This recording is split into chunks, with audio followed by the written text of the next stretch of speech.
hicimos dos reflexiones, hicimos una reflexión sobre cuáles eran los fines sobre los que debía girar ese tercer plan de acción, pero también cómo íbamos realmente nosotros a validar, a verificar, a poder constatar que los compromisos que sugirieran las organizaciones eran realmente compromisos de gobierno abierto, porque era un dilema sobre el que estuvimos en el segundo plan de acción, y es que había compromisos, pero realmente, ¿cuál era el impacto en temas de gobierno abierto? Entonces, pensando en eso, decidimos retomar esos principios de gobierno abierto que ya están formulados para un poco empezar a revisar a la luz de estos principios esos compromisos que surjan en ese tercer plan de acción. Entonces, estos principios de gobierno abierto sobre los que estamos validando y los que vamos a realizar ese proceso de co-creación son transparencia de acceso a la información, entendida como información pública, abierta, actualizada y disponible, cumpliendo con estándares de datos abiertos, ya lo decía por acá Pilar de la Fundación Carisma, que es muy importante, todo el tema de participación ciudadana, que ha sido hoy recurrente en las intervenciones, y es cómo los ciudadanos se involucran en debates públicos, proveen insumos e inciden en políticas públicas.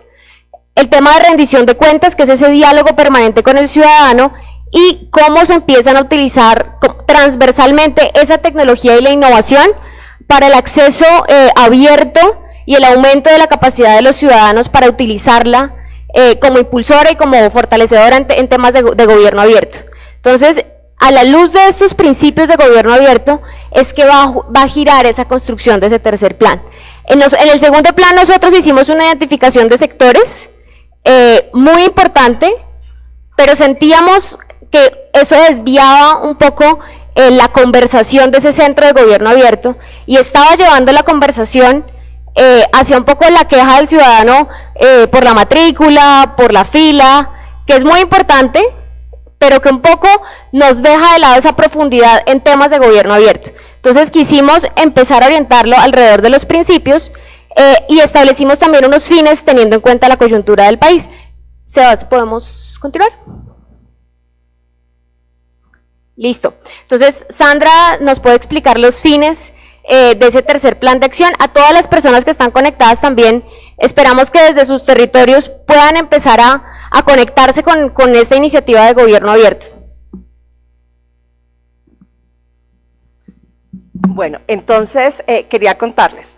El 19 de diciembre del año pasado, todo el comité de seguimiento se reunió en un ejercicio de taller estratégico para definir tres cosas.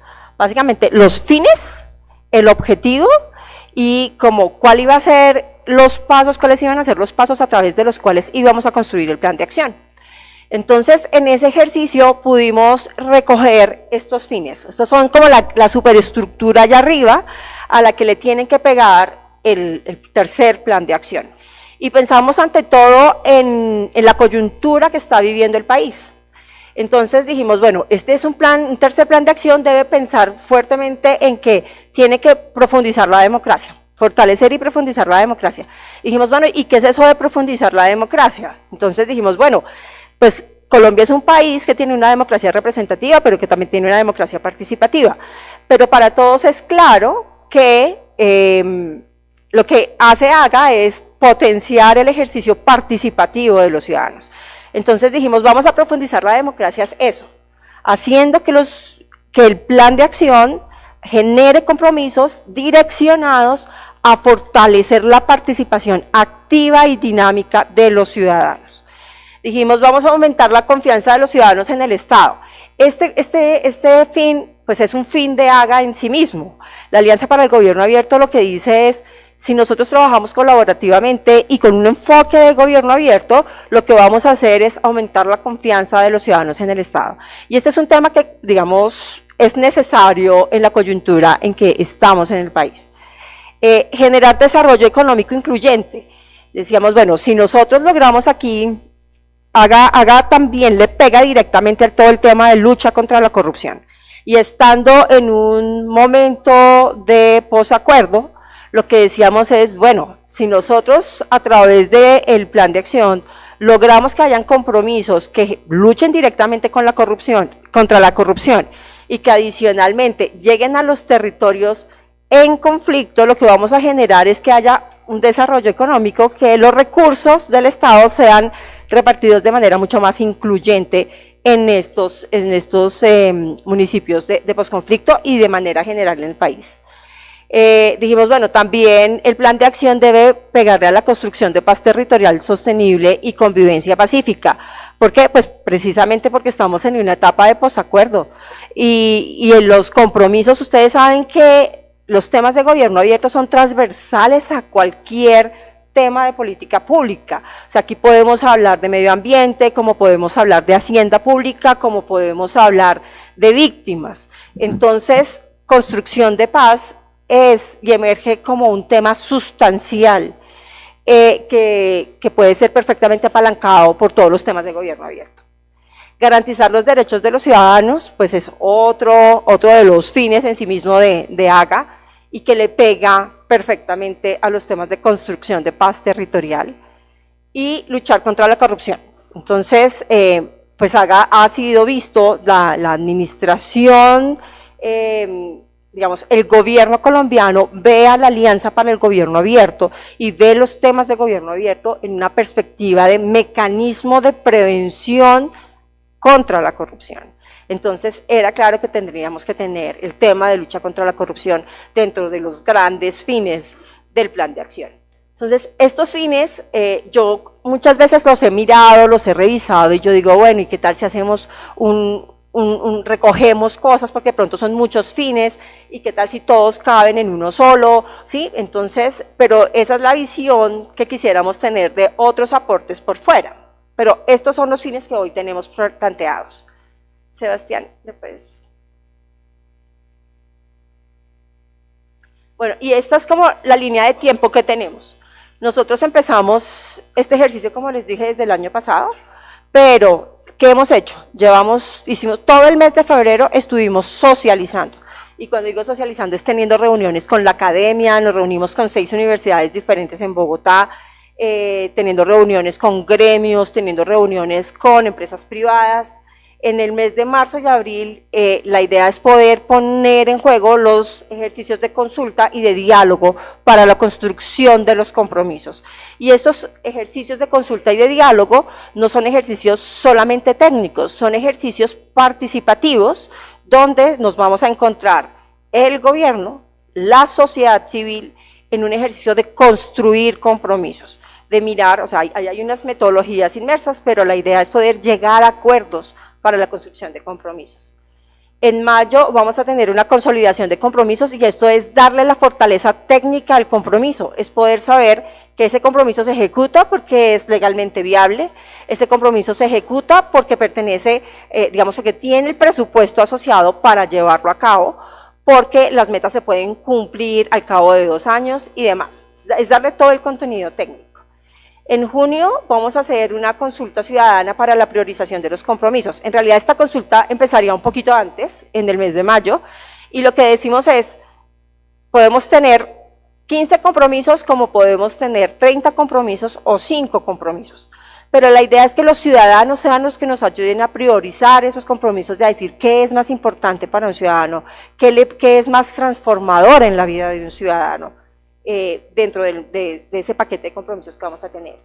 En julio vamos a tener la selección de, aquí esta ya se está yendo hasta agosto, pero la idea es que en junio podamos tener un ejercicio, digamos, consolidado, donde está en mayo la consulta y luego todo el ejercicio de la selección y consolidación del plan de acción, a junio 30 tenerlo entregado a OGP. Esto no quiere decir que, digamos, no tengamos unos días de soporte, pero en agosto se realizaría el lanzamiento del tercer plan de acción.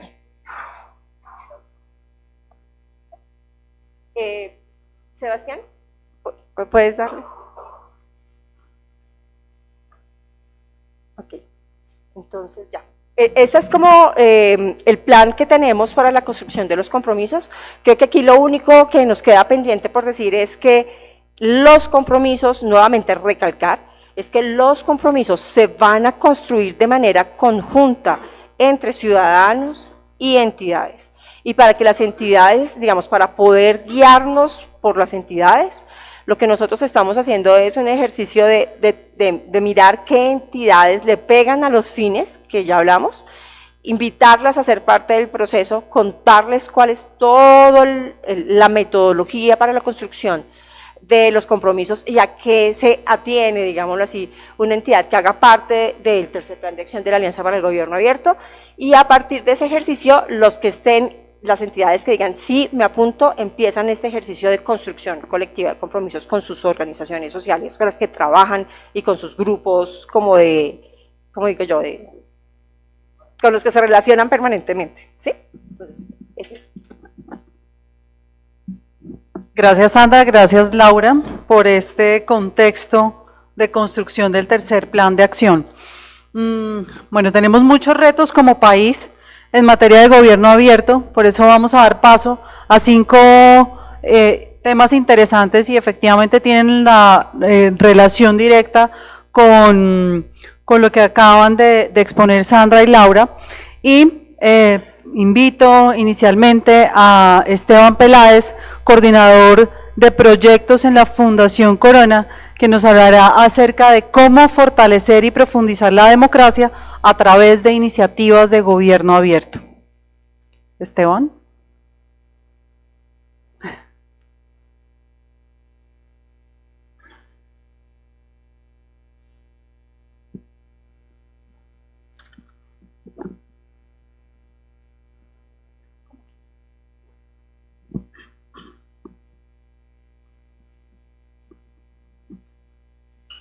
Bueno, buenos días a todos.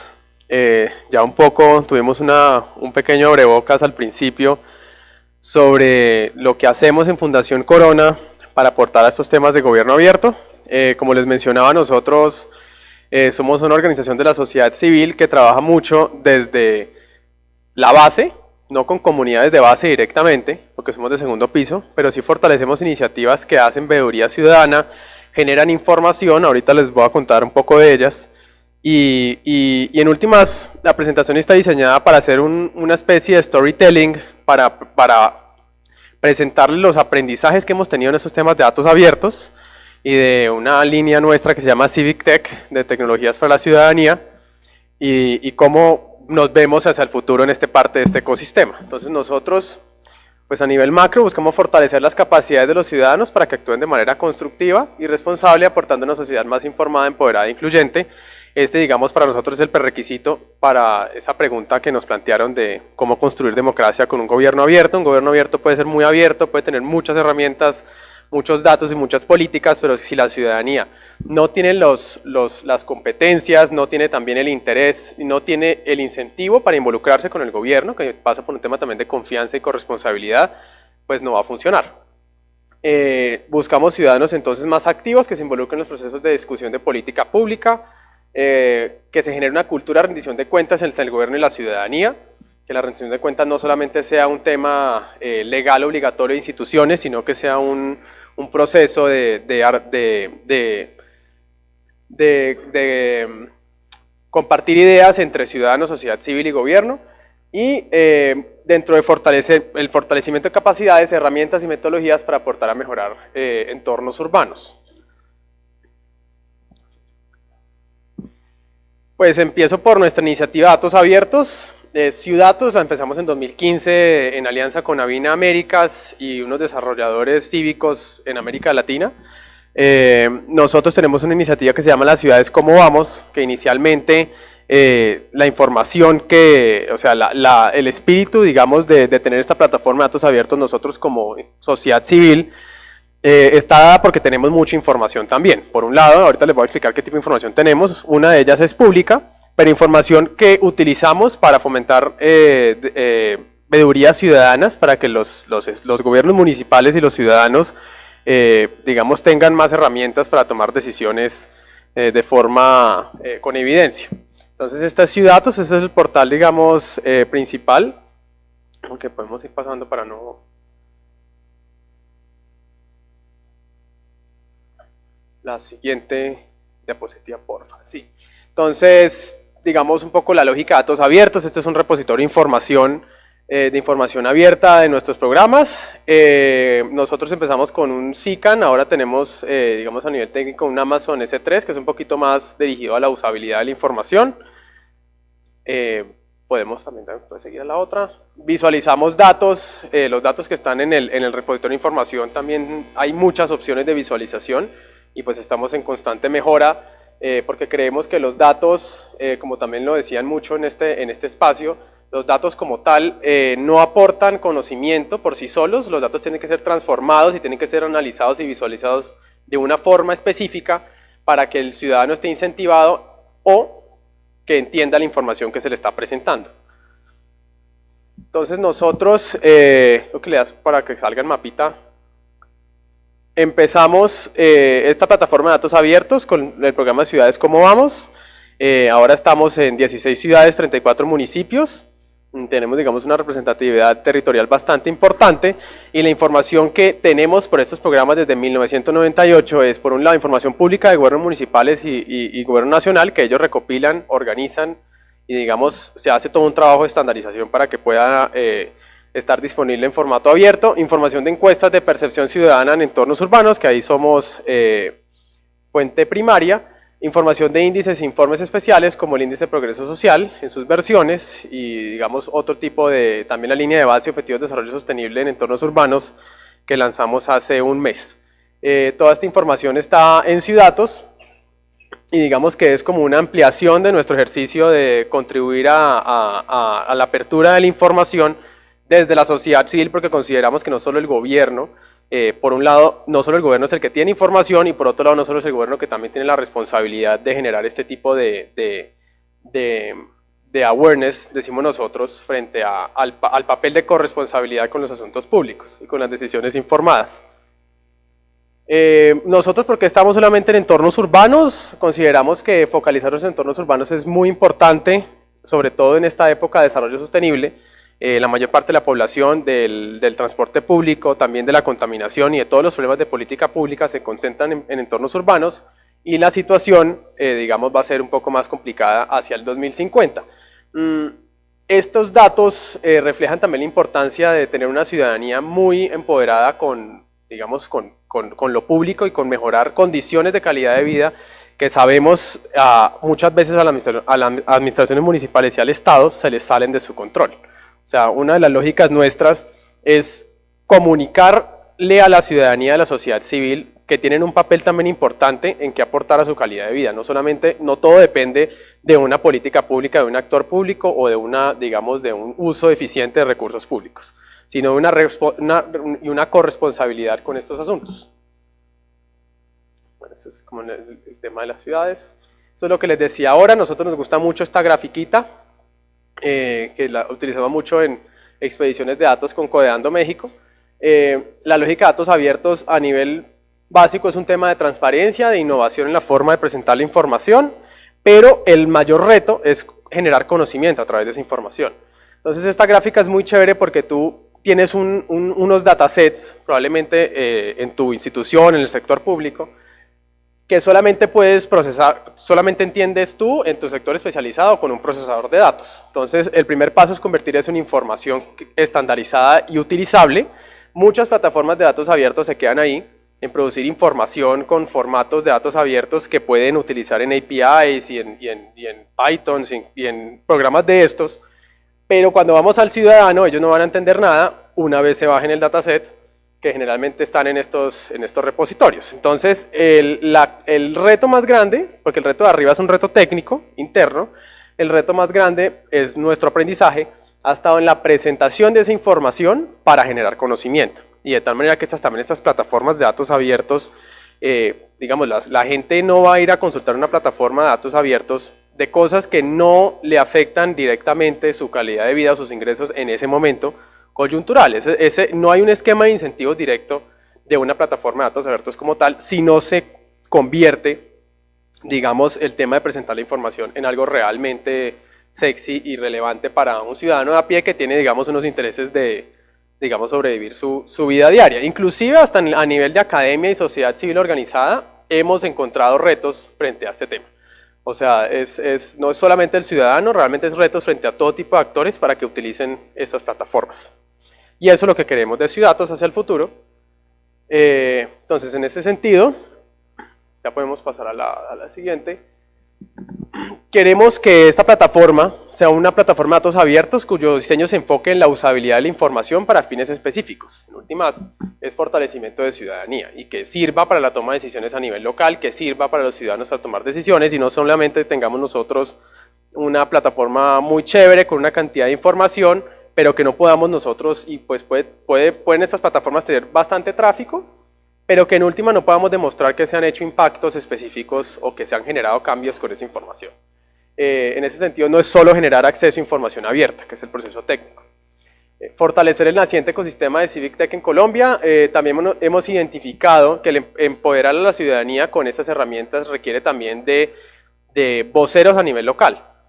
Voceros a nivel local que en últimas transmitan la importancia de los datos abiertos y de las aplicaciones cívicas que se desarrollen hacia las comunidades de base, ya que, de nuevo, el esquema de incentivos no es como un Move It o no es automático, porque no necesitas esto para sobrevivir.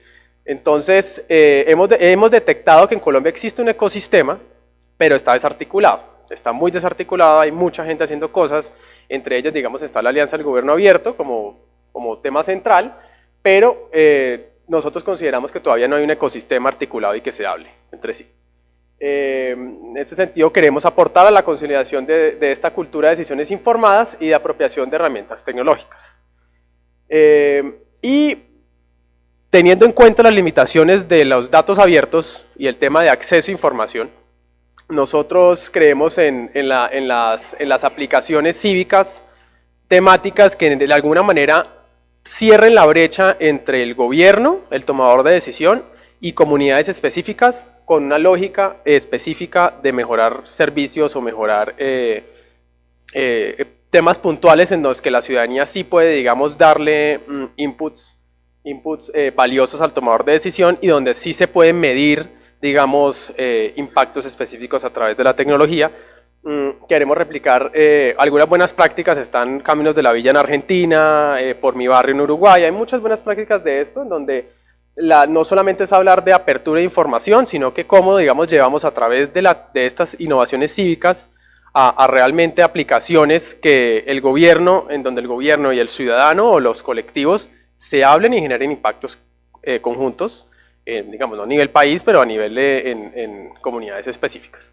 De esta forma nosotros creemos que como Civic Tech o democracia digital puede aportar a mejorar, digamos, el panorama de democracia participativa en Colombia. Gracias. Listo, muchas gracias, Esteban. Ahora invito a Karen Hosman, coordinadora del proyecto Anticorrupción y Transparencia de la Unión Europea para Colombia, quien compartirá pues, sus reflexiones acerca del gobierno abierto como mecanismo para luchar contra la corrupción. Muchas gracias. A ver. Bueno, buenos días a todos y a todas y al público que está conectado afuera. Esta pregunta, la pregunta que se me hizo es de qué manera la Alianza de Gobierno Abierto y los principios de ella pueden aportar a la lucha contra la corrupción. Lo que presentó Sandra ahorita con los objetivos que tiene la construcción del tercer plan de AGA. Creo que la primera reflexión es que los dos lados, el AGA y la llamada lucha contra la corrupción, tienen un desafío gigante que son temas muy amplios, que son muy difíciles de aterrizar, lo que hemos escuchado en la mañana con respecto a los aprendizajes, cómo hacerlo como útil para los ciudadanos y demás. Y yo siempre me pregunto cómo explicar estos temas en que trabajamos con bastante pasión y convicción a la abuela mía, inclusive a mi mamá o a la persona en la calle. Y es muy complicado. Entonces, una de las preguntas que yo me hice entonces es ¿cuáles son los vínculos entre el AGA y la lucha contra la corrupción? La primera distinción que quisiera hacer y creo que es importante es distinguir si estamos hablando de la prevención de la corrupción o de la parte más como de la lucha contra la impunidad o la parte que uno podría llamar detección, investigación y sanción de casos. Como la segunda parte, que es muy relevante por supuesto, y el país está dando como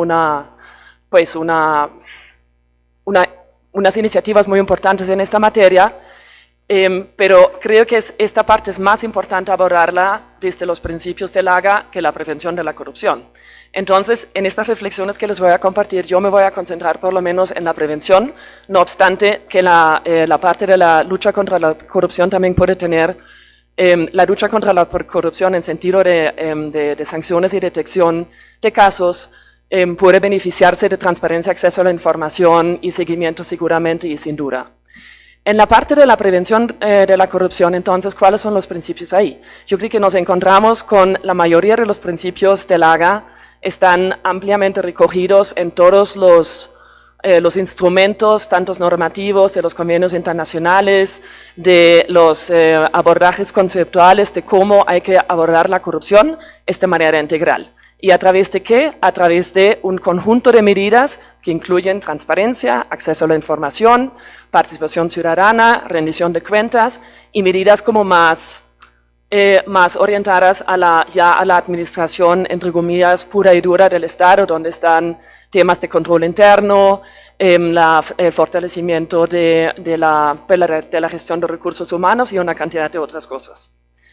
Ahora bien, si uno mira entonces estas relaciones, uno podría pensar, inclusive mirando como los convenios internacionales, como la Convención de las Naciones Unidas contra lucha contra la corrupción, la misma Convención de la OEA y otros instrumentos recogen todos estos elementos, entonces en cierta medida uno llegaría a la conclusión que es obvio que los principios AGA aportan a la lucha contra la corrupción.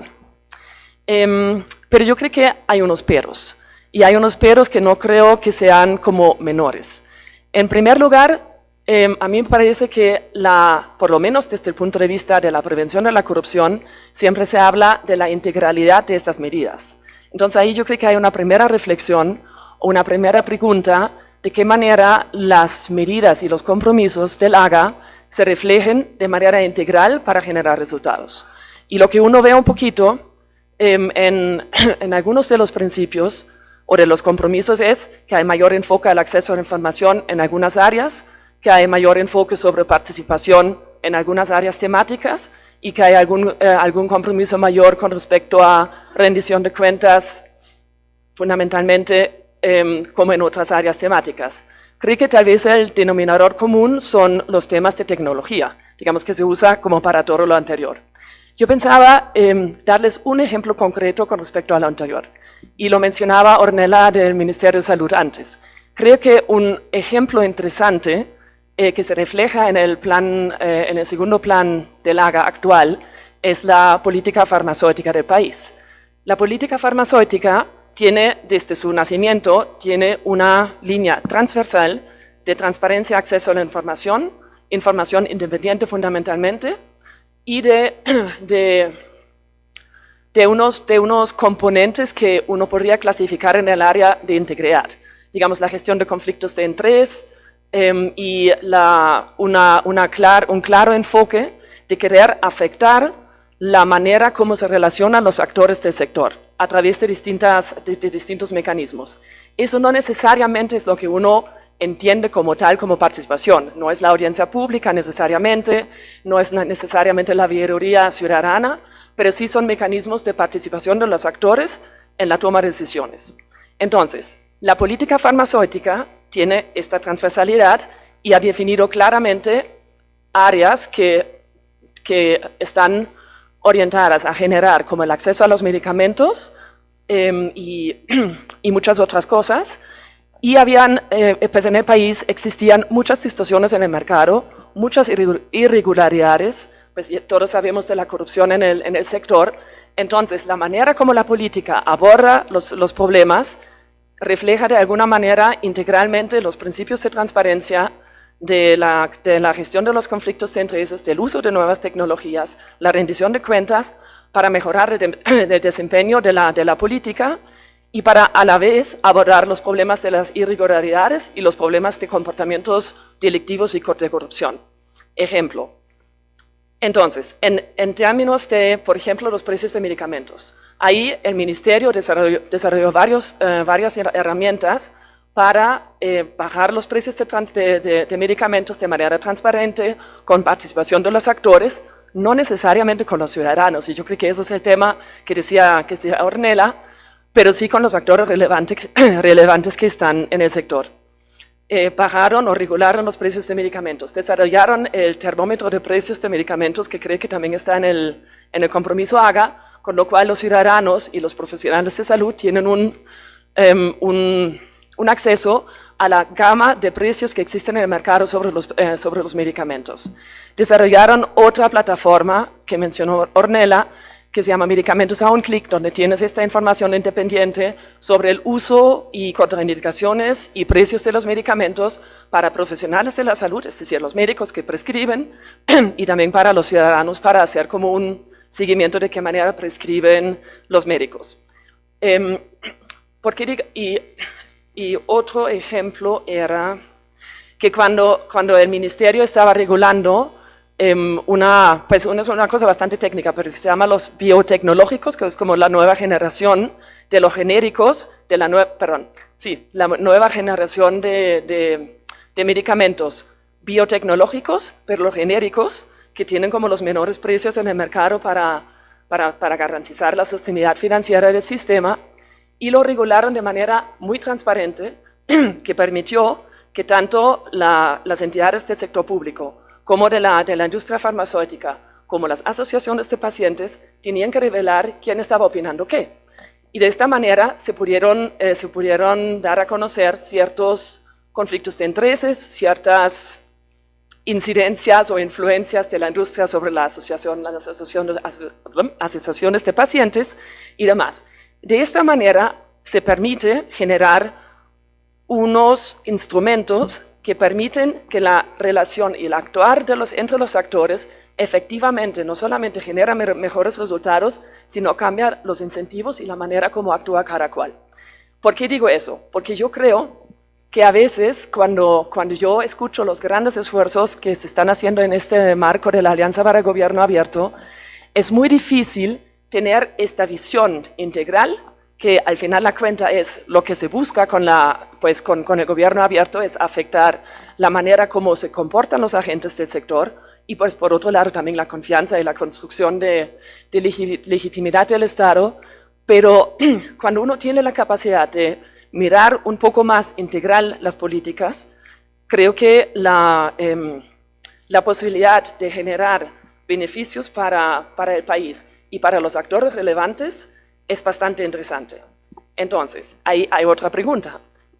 Cuando yo los escucho, el enfoque es muy sobre los ciudadanos y creo que es absolutamente relevante. Por supuesto que es relevante en la construcción de un Estado diferente, de mayor cercanía entre el Estado y la ciudadanía a nivel territorio, para que las personas se involucren en la manera como se administran los asuntos públicos.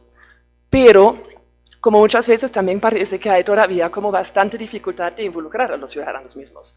Entonces la pregunta un poco es ¿por qué? Bueno, por un lado porque a veces son potencialmente procesos como muy abstractos o muy a nivel nacional y no todavía nacional, pero por el otro lado yo me estaba preguntando ahorita de qué manera se están involucrando ciudadanos de otra naturaleza.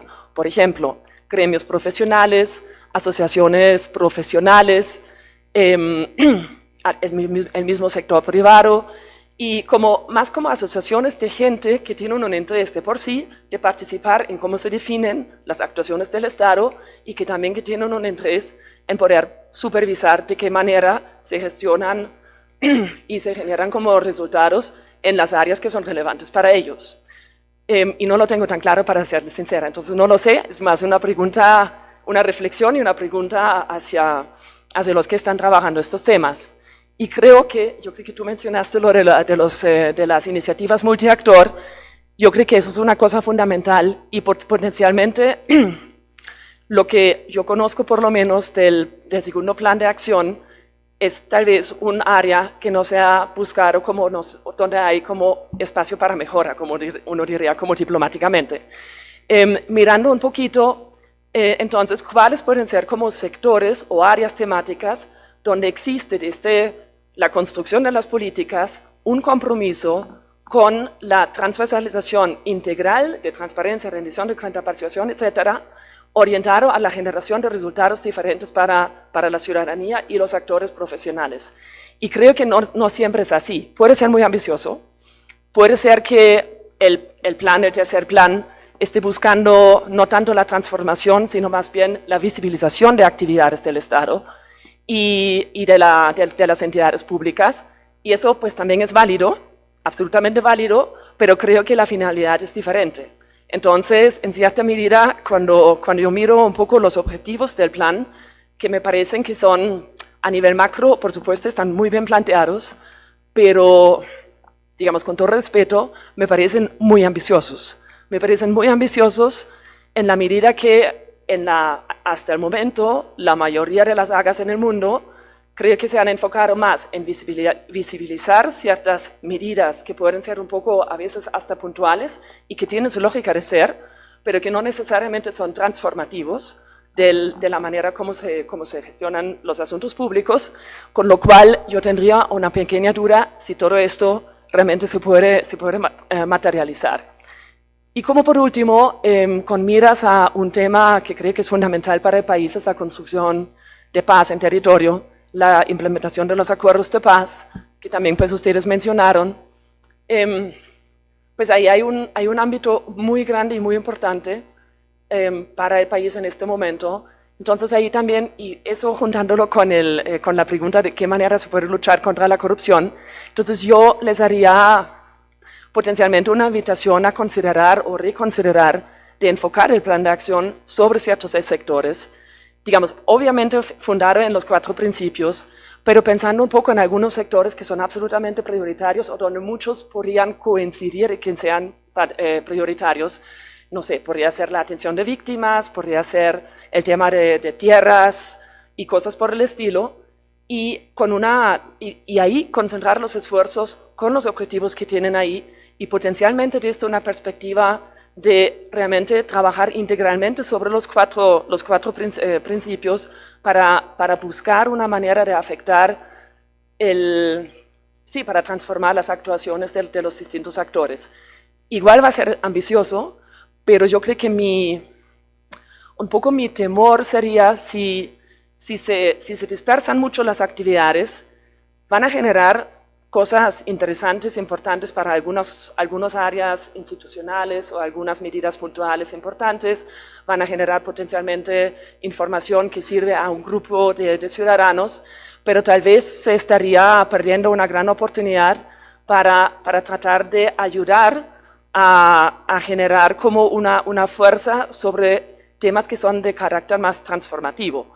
Tanto desde el punto de vista de cómo está relacionado con la lucha o la prevención de la corrupción, pero también desde el punto de vista de los principios más positivos, que es como el gobierno abierto es fundamentalmente una propuesta propositiva de ser abierto, transparente, rendir cuentas y demás, y que ayuda a la vez tener o juntar movimientos también con actores que están como más relacionados con la profundización de la democracia, con la defensa de los derechos humanos y demás, pero con un enfoque potencialmente sobre transformación y, entre comillas, no solamente visibilidad.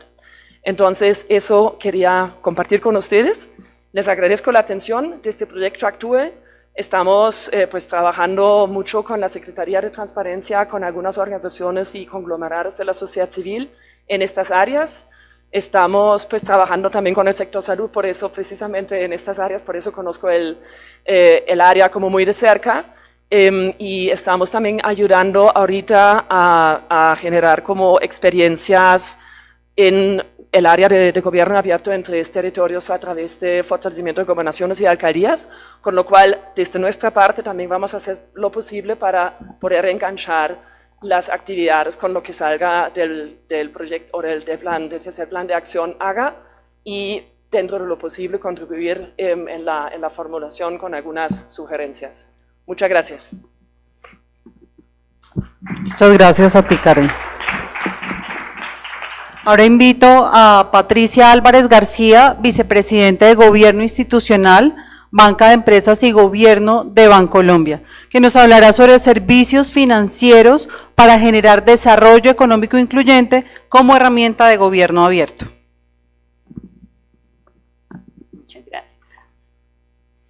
Muy buenos días a todos y al público conectado en red. Primero que todo quiero agradecerle a Sandra Celis la invitación que nos ha hecho para participar en este foro tan interesante.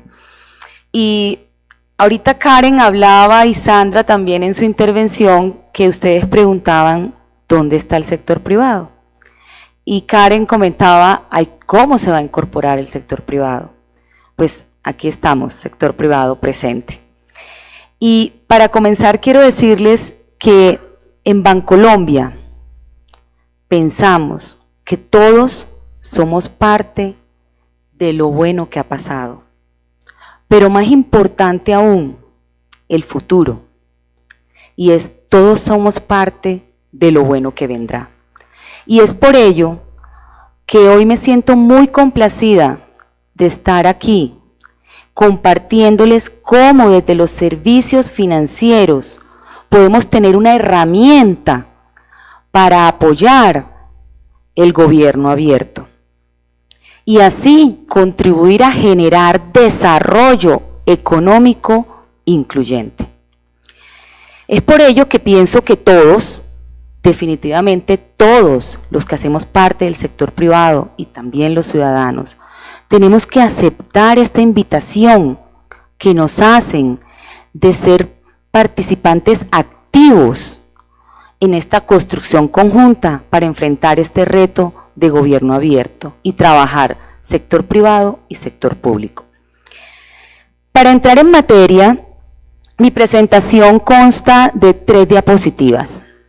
Básicamente son 3 aspectos que les quiero comentar. El primero, los antecedentes a lo que fue un caso de una solución financiera innovadora puesta a disposición de los territorios, a los municipios.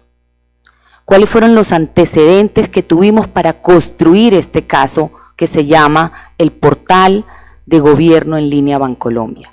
Esa es la primera parte. La segunda parte es mostrarles los módulos que contiene nuestro portal y cómo interactúa y cómo aplica a los principios que nos presentaba Sandra de gobierno abierto. Y por último, les quiero compartir cómo Bancolombia quiere proponer futuro a las entidades públicas y seguir consolidando el gobierno abierto. Sin más, arranco entonces con la primera parte y son los antecedentes. En los antecedentes nosotros teníamos 2 frentes cuando empezamos a construir esta propuesta de valor. 2 frentes que tuvimos muy en cuenta y fue, 1, un propósito Bancolombia y 2, una necesidad de los municipios. Un propósito Bancolombia y es de ser el aliado financiero por excelencia de las entidades públicas, en donde trabajamos día a día por tener un conocimiento superior del sector público, para poder brindarles las soluciones financieras innovadoras como esta que hoy les voy a presentar y que apoyan el gobierno abierto. Y brindarles, proporcionarles una experiencia memorable con Bancolombia. Ese era el primer propósito que estuvo de cara a la construcción de este caso. Y el segundo es la necesidad de los municipios de alinearse a una estrategia de gobierno en línea, para lo cual nosotros construimos esta propuesta. Y paso a mostrarles qué es el GEL Bancolombia. Es este portal donde consta de 4 módulos que interactúan y se alinean de manera perfecta con los principios de gobierno abierto. Hay un módulo institucional donde se encuentra la información general del municipio, donde contamos con la documentación administrativa sobre normatividad, planes, políticas, estrategias, información de trámites y servicios. Hay un segundo módulo que es el módulo del ciudadano, donde el ciudadano puede hacer sus trámites y hacer sus pagos en línea, hacer suscripción a servicios de información, tener el contacto con su gobierno. Y hay un tercer módulo, que es el módulo de proyectos. En este módulo está la descripción con imágenes, los reportes del municipio, de avances y descripción de cada uno de los proyectos. Y el último módulo es el módulo de conectividad, donde hay una interacción en línea, conexión a redes sociales, campos de comentarios en cuanto a los proyectos de normatividad y atención en línea. En conclusión, aquí Bancolombia pone a disposición de los municipios una solución innovadora que permite expandir el acceso a la información pública y conectar al ciudadano con su gobierno. Con esto termino la segunda parte y paso a la tercera parte y última de mi presentación, y es cómo puede Bancolombia continuar apoyando esta iniciativa tan importante como es el gobierno abierto. Y aquí me voy a remitir a los principios del gobierno abierto. Y en el primer principio de transparencia y acceso a la información, en Bancolombia, como sector privado, estamos trabajando y tenemos hoy a disposición de las entidades públicas soluciones tecnológicas de información que permiten interactuar, estar conectada la entidad pública con el banco para ejecutar sus recaudos, sus pagos de una manera eficiente, con seguridad y que garantice la transparencia en el manejo de los recursos. Pasando al segundo principio de gobierno abierto, en rendición de cuentas, ya les mostraba el portal GEL, donde se expone la información de lo que el municipio viene ejecutando, el ciudadano puede hacer sugerencias, recomendaciones a través del portal, con el portal se conecta el contribuyente para hacer sus pagos, entre otros. El tercer principio, en la participación ciudadana, aquí Bancolombia provee un amplio número y diversos canales que le permiten al ciudadano poder acceder a diferentes canales para hacer el pago de sus obligaciones con sus gobiernos. Es así como hoy contamos con más de 8.000 corresponsales bancarios, cubriendo cerca del 84% de los municipios, sumado a más de 700 oficinas en más de 240 municipios. Por último, en el principio de tecnología e innovación, aquí tal vez voy a detenerme un poco, y es para decirles que en Bancolombia le estamos apuntando a la transformación digital. Y esto sí que es importante en gobierno, en la medida que nos permite tener productos y servicios, soluciones financieras eficientes y alineadas en la política de inclusión financiera. Y aquí les voy a mencionar, que ahí están en la diapositiva, 3 productos del banco: Nequi, ahorro a la mano y crédito a la mano. Nequi es una cuenta de ahorro que se abre sin un solo papel, totalmente autogestionable a través de los smartphones. Ahorro a la mano también es una cuenta autogestionable. Las dos fomentan el hábito del ahorro. Y crédito a la mano.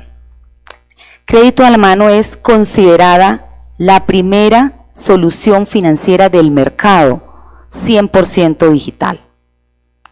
Y hoy Bancolombia ha beneficiado más de 4.000 personas entregando crédito a la mano. Son créditos de bajo monto, entre 100 millones y 1.2 millones de pesos, a los cuales hoy se está entregando una solución a esa comunidad de más bajos ingresos, y estamos combatiendo la informalidad. Con esto concluyo mi presentación, no sin antes pues ratificar el compromiso que tenemos en Bancolombia de apoyar este gran reto de gobierno abierto y convertirnos definitivamente, seguir siendo ese banco aliado por excelencia del sector público. Porque en Bancolombia creemos que este es el momento de todos y todos somos parte de lo bueno que vendrá. Muchas gracias.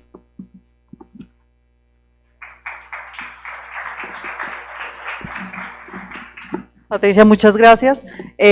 Bueno, vamos con la penúltima intervención. ¿Cómo construir paz territorial sostenible y convivencia pacífica mediante el fortalecimiento de gobierno abierto? Doy paso a Sergio Guarín, director de la Fundación Ideas para la Paz.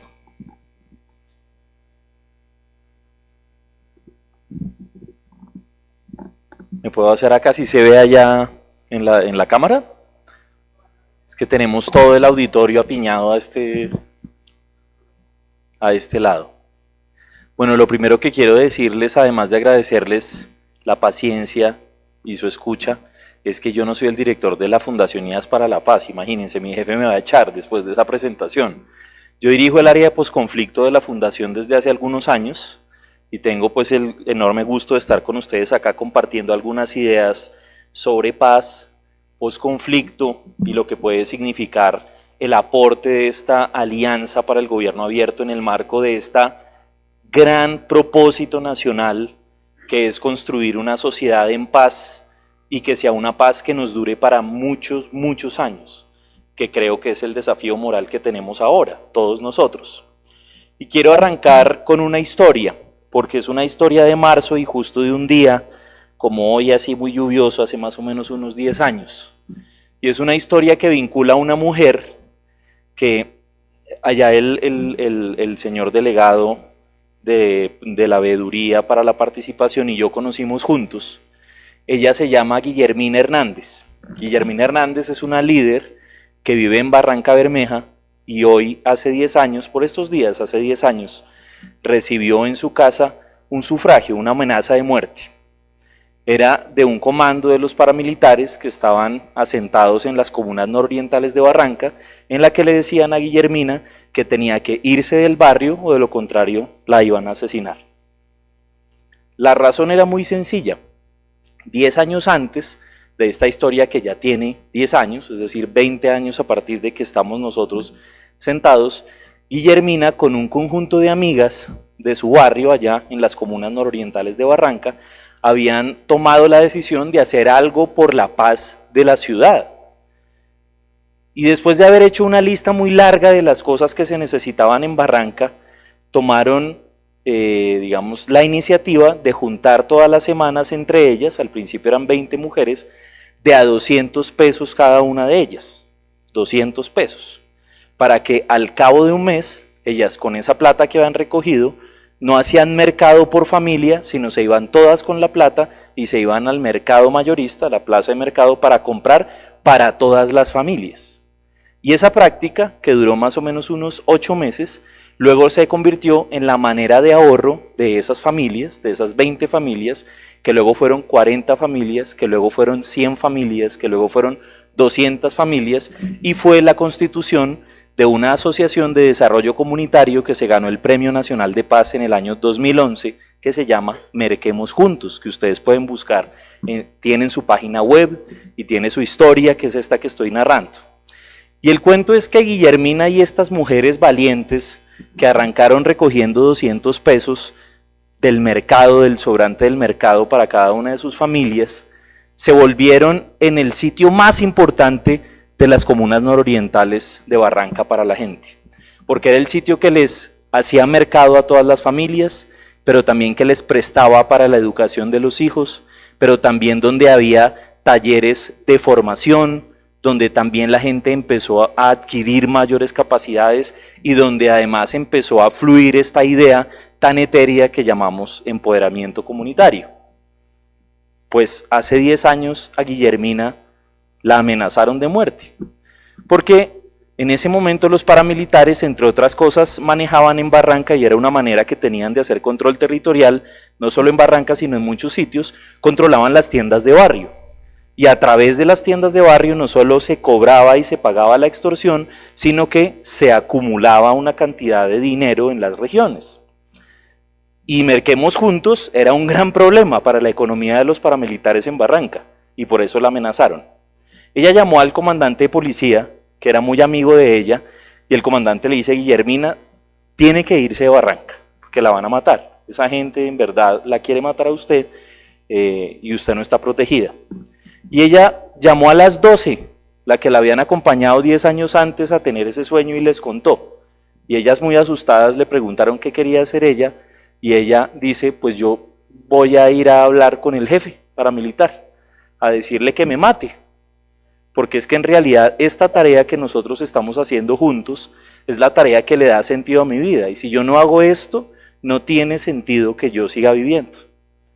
Entonces arrancó a caminar por su barrio hacia la casa más alta que todavía existe, que es la casa donde tenían la sede los paramilitares en esas comunas nororientales de Barranca, y las 12 mujeres se fueron con ella. Y cuando la gente vio que Guillermina y las 12 iban caminando hacia arriba, preguntaban: bueno, ¿y para dónde van? No, que a Guillermina la amenazaron los paramilitares, el jefe ya va a decirle que la mate. Y la gente empezó a acompañar esa procesión. A las 12 del día más o menos, llegaron a donde estaba el comando paramilitar 300 personas. 300 personas. Y esta mujer le plantó cara a este líder paramilitar y le dijo: vengo a que me mate. Pero esto que yo hago con estas mujeres no lo voy a dejar de hacer. Al día siguiente, la casa estaba vacía. Y esa fue la manera como los paramilitares se fueron de la comuna nororiental de Barranca en el año 2002. No sé ustedes qué piensan cuando escuchan esto, pero cuando yo conocí con Diego a Guillermina, allá en Barranca, no solo sentí el escalofrío cuando me contaron esta historia, sino dije: puta, esto de la paz sí es concreto. O sea, esto de la paz es una cosa concreta. Y la historia de Guillermina me permite hablar sobre una cosa que creo que es muy importante. Y es que esas historias, que son las historias de todos los líderes constructores de paz en Colombia, tienen muchas similitudes con los principios de esta plataforma y de otras plataformas que juntan al Estado y a la sociedad civil. Tienen adentro, por ejemplo, el empoderamiento, tienen adentro la participación, tienen adentro la preocupación por las condiciones de vida de las personas, tienen adentro la preocupación por la transparencia. Merquemos Juntos tenía todo eso adentro, y la relación de Merquemos Juntos con la institucionalidad también lo tenía. Pero quiero hacerles pensar en esto, si me lo permiten, como primera idea de mi intervención. Y es que la paz, además de un conjunto de qué es lo que vamos a hacer, es un conjunto de cómo lo vamos a hacer. Y por eso definir la paz a veces es tan difícil. Y la gente dice: bueno, pero ¿qué es paz? ¿Es desarrollo económico? ¿Es gobernabilidad? ¿Es transparencia? Pero la paz también es buena convivencia. Y la verdad es que los estudiosos sobre la paz, que han discutido mucho sobre esto en distintos libros, contestan casi al unísono: sí, es todo eso, pero de una manera especial. Hacer eso de una manera especial. Quiero acudir a dos imágenes que creo que reflejan bien cómo funcionan esos comos de la paz. Los que tenemos hijos, y cuando nuestro hijo se nos enferma o nuestras hijas se nos enferman, y vamos con nuestros hijos saliendo de las clínicas o saliendo de los médicos, entendemos muy bien qué es la paz. Porque la manera en que los cargamos y nos subimos al bus con ellos o nos subimos al carro con ellos, tiene algo muy relacionado con cómo se hace la paz, que es el cuidado de una persona o el cuidado, en este caso, de una sociedad. A lo que me refiero es a que la paz es una manera de arropar a un conjunto de seres humanos que ha sido vulnerado de manera injustificada por la violencia. Y hacer la paz, por supuesto, es hacer participación ciudadana, pero no de cualquier manera. Es hacerlo con cuidado. es hacerlo protegiendo la dignidad de la gente, es haciendo, superando las heridas de un conflicto que pudo haber determinado no solo la pérdida de un ser querido o la pérdida de un miembro, sino también el efecto más grande que tiene, que es sobre el espíritu humano. La paz tiene que ver mucho con nuestra capacidad de cuidarnos a nosotros, de reconocernos, de reconocer la dignidad que tenemos uno con el otro, y eso es algo, queridos amigos, y con esto cierro la primera idea, que nuestro Estado colombiano definitivamente no sabe hacer. No sabe hacer. El Estado colombiano, y afortunadamente cada vez hay más funcionarios brillantes y emocionantes y emocionados con la tarea, pero el Estado colombiano no sabe lidiar con los problemas de la sociedad de una manera cuidadosa, con simpatía y con compasión. Cuando, por ejemplo, se inicia un proceso participativo para la elaboración de un plan de desarrollo y el funcionario desaparece a la mitad del camino y luego aparece otro funcionario que ni siquiera conoce ese territorio en el que se está haciendo el plan participativo, demuestra que el Estado colombiano no sabe hacer paz. No sabe hacer paz, incluso haciendo participación. Cuando el Estado colombiano tiene personas que empiezan a diseñar políticas públicas que van a ser aplicados en sitios en donde las reglas son totalmente distintas, los intereses son totalmente distintos y la cultura es totalmente distinta, y creen que simplemente por estar investidos por una autoridad pueden tomar unas decisiones sobre las vidas de los otros, así lo hagan de modo participativo, así lo hagan de modo transparente, no saben construir paz. No saben construir paz. Construir paz, que es una cosa sutil, tiene que ver con la capacidad que tengamos, instituciones, sociedad civil, de comprender que esta sociedad está herida. Esta sociedad está herida. Y a nosotros nos corresponde intentar recuperarla.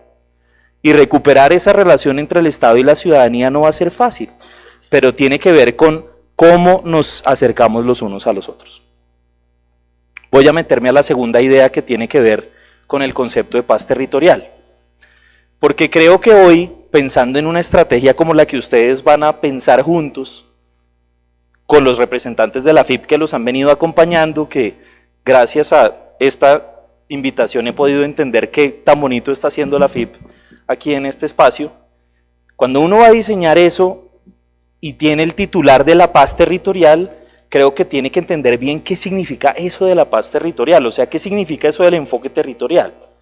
Y sobre esto quiero decir dos ideas muy sencillas, y con esto no estoy agotando el tema y me excuso por la simpleza con lo que lo voy a expresar. Lo primero es que territorios no son la ruralidad profunda de Colombia. Territorios tampoco son los sitios pobres. Territorios no son los sitios a los que hay que ir primero en un avión y luego en una flota y luego en una mula. Esos no son los territorios. Territorios son todos los escenarios de Colombia, todos. Este es un territorio. Ir a los territorios es una contradicción. Ir a los territorios es conceptualmente contradictorio. Porque lo que dice el enfoque territorial es: todos los colombianos vivimos en territorios, todos. ¿Y qué significa entonces territorio?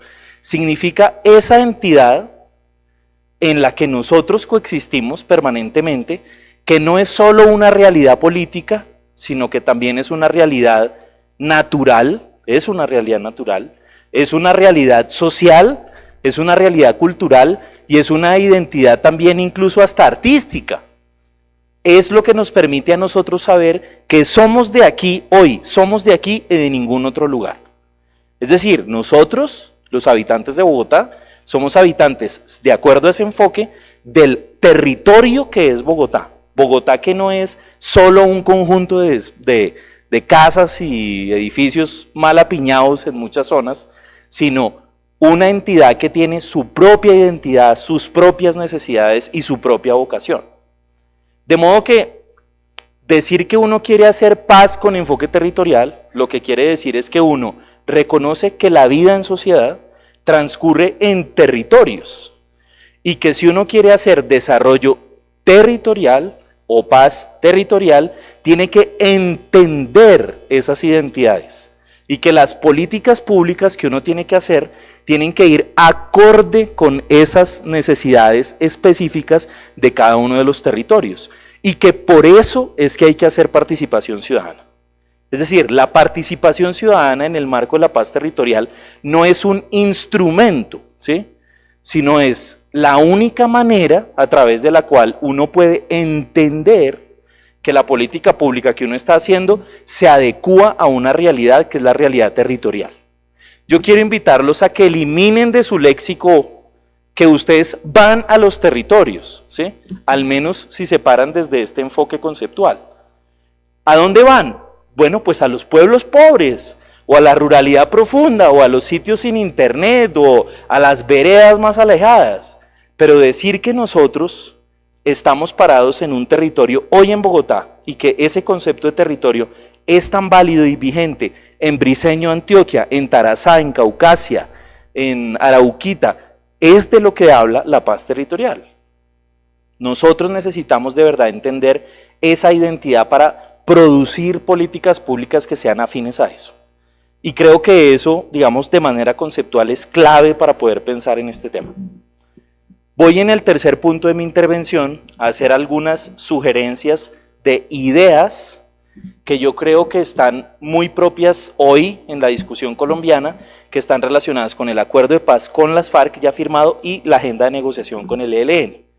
Mi hipótesis es que hay cosas del mundo hoy, de nuestro mundo hoy, que nunca antes habían pasado y que es una buena idea si vamos a plantear un plan bianual de acciones estratégicas, pues que tengamos en cuenta que van a pasar cosas que son importantes y que esas cosas van a tener una, digamos, una relevancia en el contexto de la paz.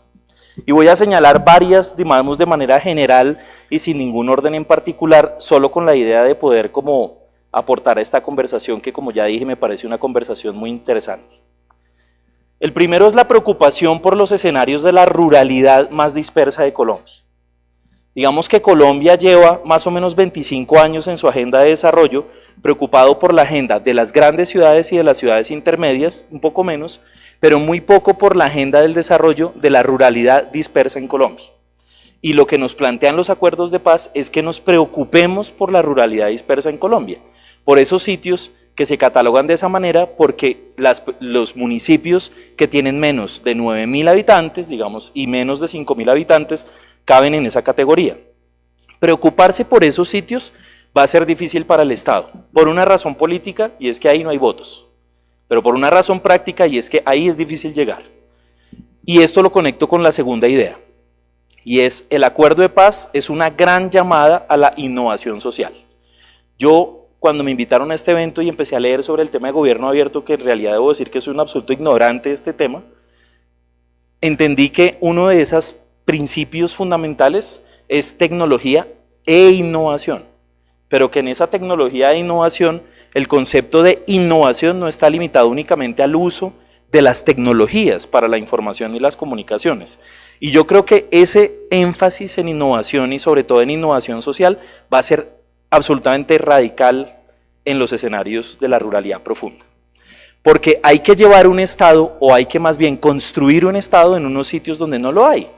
Y hay que construir un Estado en unos sitios en donde la gente no cree en las instituciones, no cree en las autoridades, y en donde las personas tienen mucho temor de lo que significa ser ciudadanos de un Estado, porque han vivido históricamente bajo otras reglas que son las reglas de la guerra.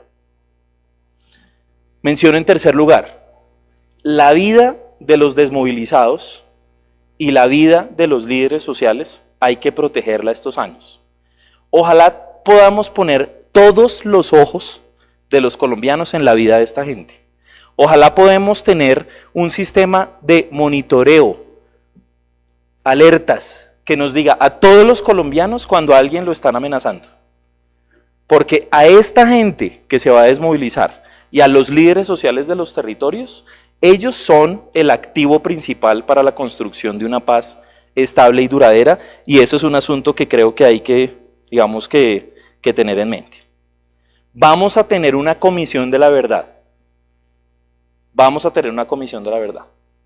Y esa comisión se va a encargar de hacer discusiones participativas sobre lo que sucedió en la guerra, y ahí van a estar víctimas, victimarios, terceros, y si eso nos sale bien, va a ser un gran ejercicio de catarsis social. Qué bueno sería que esa comisión de la verdad sucediera, además de los espacios físicos en donde suceda, en la mente de todos nosotros a través de escenarios de rendición de cuentas, qué sé yo, ampliación de esos canales, información en vivo, que nosotros podamos saber qué está discutiendo esa comisión de la verdad casi que en vivo y en directo. Voy a señalar para finalizar dos asuntos que no tienen que ver específicamente con los acuerdos, pero que creo que hacen parte de este ecosistema único en el que estamos ahora. Primero, los archivos del conflicto, la memoria de este país, hay que protegerla en este momento. Los archivos del DAS están en este momento mal ubicados, riesgosamente ubicados, y lo que dice la información periodística de muy buena fuente es que están siendo socavados. Y en los archivos del DAS está el entendimiento, por ejemplo, de muchas de las cosas que este Estado hizo en el desarrollo de nuestro conflicto los últimos 20 años. Es muy importante que esta alianza, desde mi perspectiva, releve dónde están, cómo se cuidan y el acceso a los archivos del DAS para la construcción de la historia del conflicto. Segundo punto, las cifras de la violencia. Yo quiero decirles a ustedes, y eso es algo que quizás no les toca en su labor, el Ministerio de Defensa Nacional en Colombia lleva 2 años sin entregar las cifras discriminadas de los temas relacionados con violencia, ataques a poblaciones, heridas y todo lo que históricamente había entregado. Después de muchos años de tradición de entrega oficial de estos datos ya no se entregan. La pregunta de las organizaciones como las nuestras que trabajan en estos temas es, ¿y por qué? ¿No estamos en la paz? Este es el momento para sacar los datos sobre la violencia, el conflicto y la guerra y entregárselos a la sociedad. Si nosotros no podemos como sociedad discutir los datos menudeados por municipio de lo que está pasando en nuestro país, de dónde están las operaciones militares, de dónde se han hecho los crímenes y dónde están los enfrentamientos, estamos totalmente ciegos. Estamos navegando en el proceso de paz con el ELN sin una carta de navegación para nosotros desde la sociedad civil que estamos haciendo este tema. Archivos y cifras son una cosa que hay que poner en el centro del debate. No he querido meterme al contenido de los acuerdos de paz porque entiendo que muchos de ustedes son gente de gobierno y se lo saben mejor que cualquiera de nosotros, pese a que los hemos estudiado durante arduamente durante esto. Pero quiero finalizar diciendo que yo sí creo que estamos pasando por un momento crucial, pero es un momento en el que vamos a tomar la decisión de esta generación, y es si vamos a atrevernos a dar ese paso vital entre guerra y paz. Yo creo que sí podemos, y yo creo que una alianza como estas, en sus implícitos, cree que sí podemos. Pienso que si no enfocamos los esfuerzos de alguno de esos horizontes o metas de esta alianza durante estos 2 años a temas que nos acerquen a la realidad del posconflicto en las regiones, en realidad, de todo corazón, creo que es posible que perdamos el tiempo. Gracias por estar.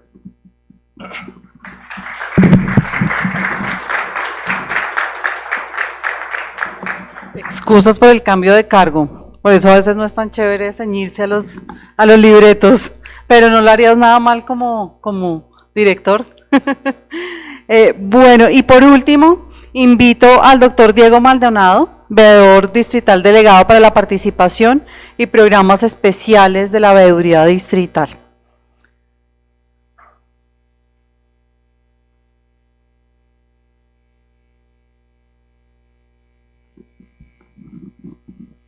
Bueno, muy buenos días o tardes ya a todos y a todas. Yo, al igual que Sergio, voy a permitirme hacer esta breve presentación desde acá abajo. Yo, como les comentó nuestra maestra de ceremonia, soy el veedor delegado para la participación en los programas especiales de la veeduría distrital. Para quienes no hayan escuchado oír de la veeduría distrital, nosotros en todos los espacios siempre contamos un poco, y es el órgano de control preventivo del distrito, y nuestra misionalidad, y creo que por lo cual Sandra me hizo el favor a mí de invitarme a este espacio, es porque la misionalidad de la veeduría es promover acciones que estén orientadas a reducir, mitigar los hechos de corrupción y las ineficiencias administrativas en el distrito. Entonces, dentro de esa misionalidad principal, una de las tareas o algo que hemos venido trabajando es cómo la participación ciudadana o cómo el acompañamiento de los ciudadanos a la gestión pública del distrito contribuye justamente a promover muchos de los principios del buen gobierno. Entonces, no sé si está la presentación. Entonces yo quisiera arrancar contándoles, nosotros dentro de todas las tareas que realizamos, hay una que hemos denominado promoción de veedurías especializadas. ¿Eso qué significa? Promover a ciudadanos o grupos de ciudadanos para que desarrollen un ejercicio de seguimiento a una política pública del distrito de tipo sectorial o poblacional. Es decir, en temas de salud, en temas de educación o en temas de afrocolombianos, indígenas, población con discapacidad, etc. Esas veedurías especializadas tienen una característica muy particular y es que buscan que sean los ciudadanos que más interactúan con el Estado en el distrito los que hagan parte de ese tipo de ejercicios. Esto se los cuento porque nosotros en este momento estamos adelantando una veeduría especializada a la construcción de 6 hospitales que va a hacer el distrito a través de la figura de APPs, de alianzas público-privadas. Y estos son muy importantes porque en el marco del Plan Distrital de Desarrollo, de alguna manera estos 6 nuevos hospitales le van a cambiar la cara a la prestación del servicio de salud junto con la reconfiguración del modelo de salud en el distrito. Y esto además se los estaba contando por una razón muy específica. Cuando nosotros comenzamos a conversar con los ciudadanos y con la Secretaría de Salud sobre el seguimiento a estos 6 proyectos de hospitales en el distrito, les hicimos a todos como una encuesta, una cosa muy breve, y les preguntamos ellos qué información tenían, los ciudadanos qué información tenían sobre los hospitales que se iban a construir. Y luego de preguntarles qué información conocían, les preguntamos cuál era la fuente de esa información. Y lo primero que encontramos fue que los ciudadanos nos señalaban una información, llamémosla de alguna manera, entre real y mito, pero lo que más nos llamó la atención es que ninguna de esa información que nos estaba señalando el ciudadano que conocía proveía de una fuente oficial de información, lo cual a nuestro juicio no es que esté mal, pero justamente parte de nuestra tarea desde la veeduría distrital es que los argumentos y las opiniones que se construyan los ciudadanos sean basadas en un potencial acceso diverso a información sobre la realidad del distrito. Pero nos llamó poderosamente la atención eso, que nunca se habían acercado a consultar ni el plan de desarrollo, ni los planes de acción de la Secretaría de Salud, ni las distintas presentaciones que se encontraban disponibles en la página web de la Secretaría. Y eso tiene, digamos que para nosotros nos generó, digamos, una curiosidad bastante profunda en relación a qué tipo de información utilizan los ciudadanos para vincularse a la gestión pública. Este caso muy puntual que se los quería contar es porque nosotros hemos venido haciendo una revisión de datos sobre participación ciudadana y control social en el distrito, para intentar identificar cuáles son los desafíos en materia de transparencia, lucha contra la corrupción, participación ciudadana, pero algo que, y creo que me alegró mucho la intervención de Sergio previa a la mía, y es cómo esa situación de la participación ciudadana, del acceso a la información, de la rendición de cuentas, en últimas del gobierno abierto, afecta un elemento que es fundamental para la gestión pública de cualquier entidad territorial, y es la confianza de los ciudadanos en las instituciones. Y creo que el concepto que utilizó Sergio me pareció muy bonito, y es la capacidad que tenga el Estado de cuidar a sus ciudadanos para construir condiciones de desarrollo en un espacio determinado. Nosotros creemos desde la veeduría distrital que cuando uno, digamos, se trae el conflicto armado a una realidad como la del distrito, por ejemplo, uno no encuentra, salvo unas víctimas, digamos, salvo las víctimas puntuales, uno pareciera que no encontrara un efecto concreto del conflicto armado en el distrito capital, pero realmente uno sí encuentra un efecto, no solo en el distrito capital, sino en todas las entidades territoriales del país, y es una profunda desconfianza de los ciudadanos en las instituciones. Y esto lo que significa es una profunda incapacidad o una baja posibilidad, mejor, de lograr establecer o construir pactos sociales incluyentes, en donde varias miradas puedan converger alrededor de una propuesta de desarrollo, pero aún más preocupante es que no hemos logrado tramitar de manera pacífica los conflictos. Y tramitar de manera pacífica los conflictos, nuestro país ha sido experto en encontrarle vías distintas al diálogo democrático para resolver esas tensiones que hay en sociedad. Entonces, la preocupación que tenemos nosotros desde la veeduría distrital y lo que les quiero contar sobre cómo estamos asumiendo este desafío del buen gobierno y el gobierno abierto en el distrito, está basado en cómo elevamos la confianza de los ciudadanos en las instituciones. Si elevamos la confianza de los ciudadanos en las instituciones, es probable que haya un impacto real en la garantía de derechos de esos ciudadanos. Yo quisiera que adelantáramos la presentación otro poco, más, hasta que encuentren unos datos, esos. Y para empezar, como con ese desafío, yo quería mostrarles estos datos que hemos venido compilando sobre distintas encuestas de percepción ciudadana que están disponibles tanto a nivel nacional como a nivel distrital respecto a estos asuntos de confianza ciudadana, de participación y de rendición de cuentas. El primero, que es el que me parece que es muy importante para esta discusión, es que en Colombia, para Bogotá, según datos de la encuesta mundial de valores, que es una encuesta que se aplica a nivel mundial, la aplicó en Colombia el DNP, señala que en Bogotá solamente 6% de los ciudadanos confía en los demás. Este dato a nivel nacional es 4,1%. El DNP hizo un estudio comparado con otros países del mundo y encontró que en ciudades capitales de países como Suecia, Turquía, España, Chile y Perú, el dato hay una brecha enorme entre nuestro dato y el dato de ellos. En Suecia es alrededor del 65%, en España es alrededor del 50%, en Perú, que es un país muy parecido y particularmente Lima, parecida a Bogotá, encontraron que era del 28%. Entonces eso nos muestra que el conflicto no solamente genera víctimas, no solo genera como violencia, sino que también ha trastocado la manera en cómo los ciudadanos se relacionan entre sí y aún cómo se relacionan esos ciudadanos con las instituciones. Y por eso es tan difícil o es tan retador los temas de gobierno abierto, tanto para el nivel nacional como para las entidades territoriales. Los siguientes datos que ustedes van a ver a su izquierda son muy importantes también porque hablan de confianza entre ciudadanos y entre ciudadanos e instituciones. Es normal pensar que si la confianza entre ciudadanos alcanza un 6%, solamente 15% de los ciudadanos considere que es fácil organizarse con otros. Nosotros cuando estamos en espacios en donde convergen organizaciones de la sociedad civil, realmente lo que les decimos es, ustedes son de ese 15% de ciudadanos que confían en que juntarse con otros para resolver problemas públicos es importante, pero hay todavía 85% de ciudadanos que ya no creen esto, que le parece que es difícil, que es complicado, que además eso no repercute o no impacta en las políticas públicas. Pero aún más grave, que los ciudadanos no se junten para resolver sus problemas, son los dos siguientes datos. Estos obviamente desde nuestra competencia a nivel distrital son para el distrito. 83% de los ciudadanos no confían en la alcaldía. Y esto es un dato muy interesante, porque no es que no confíen en la alcaldía de Enrique Peñalosa, sino que no confíen en la alcaldía como institución y como representante de las distintas entidades o como digamos líder de las distintas entidades del distrito. Y este es un dato que viene creciendo digamos negativamente durante los últimos 15 años.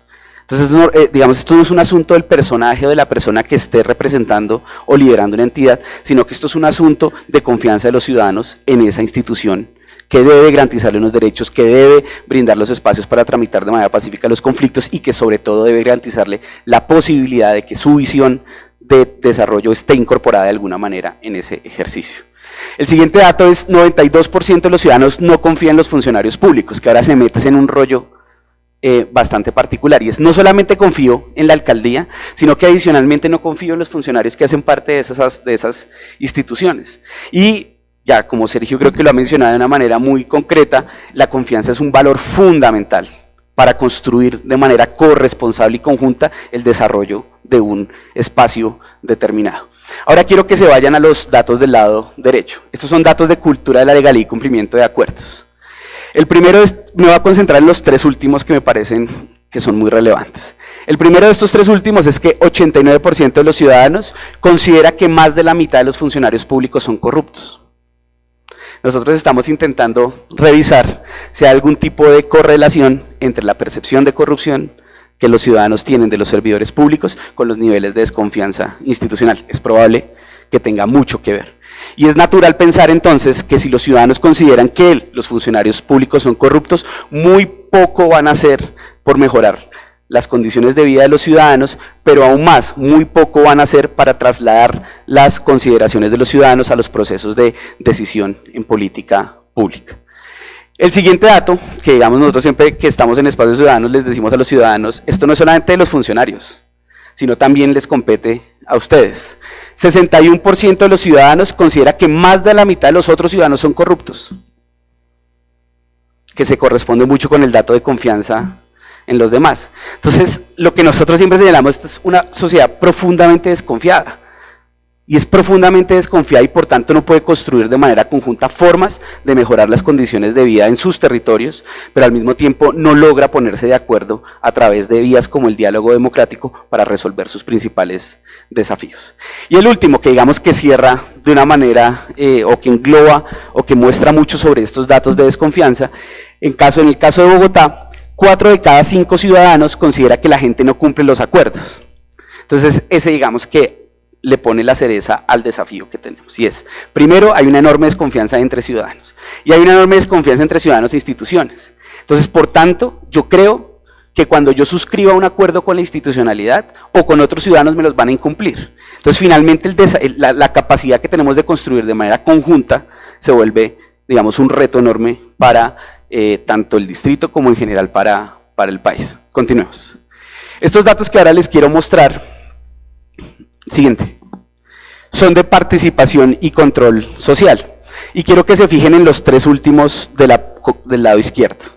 El primero de ellos, todos para el distrito, es que el 6% de ciudadanos en Bogotá ha participado en espacios de control de políticas públicas. Cuando uno revisa además datos de conocimiento de espacios de participación ciudadana o de uso de espacios de participación ciudadana, lo que encuentra es que probablemente la desconfianza institucional evita que los ciudadanos se vinculen a procesos de participación. Entonces aquí hay un reto enorme del gobierno abierto y es no solamente abrir el espacio, sino recuperar las redes de relacionamiento con los ciudadanos que permitan al ciudadano volver a confiar en que al ir a esos espacios van a poder resolver de manera concreta sus distintos problemas. Pero la cosa entonces, digamos que no solamente se restringe a esos espacios, sino que además hay 2 grandes desafíos en términos de gobierno abierto. El primero de ellos es que 7% de los ciudadanos considera que la alcaldía realiza continuamente ejercicios de rendición de cuentas. Entonces fíjense, no solamente desconfío de la institucionalidad, sino que probablemente esté también desconfiando y pensando que son corruptos porque es que a mí no me cuentan qué se está haciendo, ni cómo se toman las decisiones, ni cómo se desarrollan los proyectos, ni qué uso se hace de los recursos. Y eso es gravísimo porque la desinformación produce inmediatamente desconfianza. O la opacidad en la información necesariamente deriva en un alejamiento entre el ciudadano y la institucionalidad. Pero además, no solamente no se rinde cuentas, sino que 27% de los ciudadanos, es decir, el 73% de los ciudadanos considera que es difícil acceder a la información pública. Nosotros nos pusimos a revisar cuántos clics tiene que hacer uno para llegar al informe de gestión de una entidad en el distrito, en la página web. Y son 10 clics para llegar al informe de gestión de la entidad. Entonces, no solamente no me rinden cuentas, no me cuentan qué se está haciendo y no me lo cuentan de una manera clara, sino que además cuando yo busco la información no puedo acceder de manera sencilla.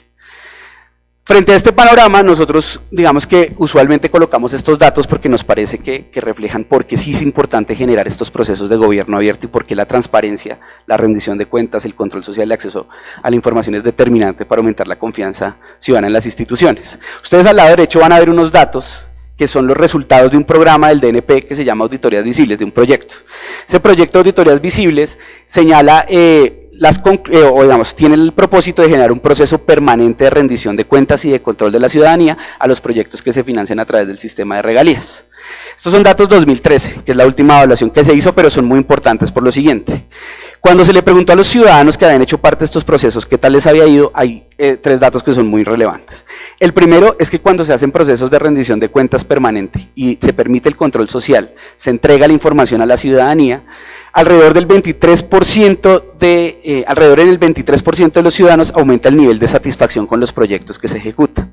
Entonces nosotros siempre señalamos lo siguiente, quizás la desconfianza institucional esté dada porque el ciudadano realmente no está plenamente informado sobre lo que se decide y sobre cómo se decide. El siguiente dato es que el 21% de ciudadanos reportan que además los proyectos hacen un buen uso de los recursos.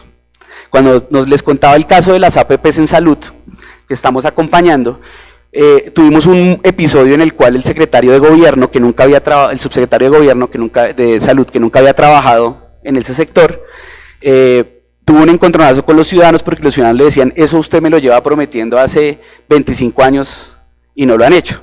Y el señor les decía, no, pues que yo hace 25 años no estaba en la administración. Y pasa una cosa muy curiosa, y es que justamente lo que sucede es que el ciudadano no está interlocutando con el señor Roberto, está interlocutando con una secretaría que está encargada de garantizarle un derecho, y uno de los derechos más sensibles que evidentemente hay a nivel de la sociedad, que es la prestación del servicio de salud.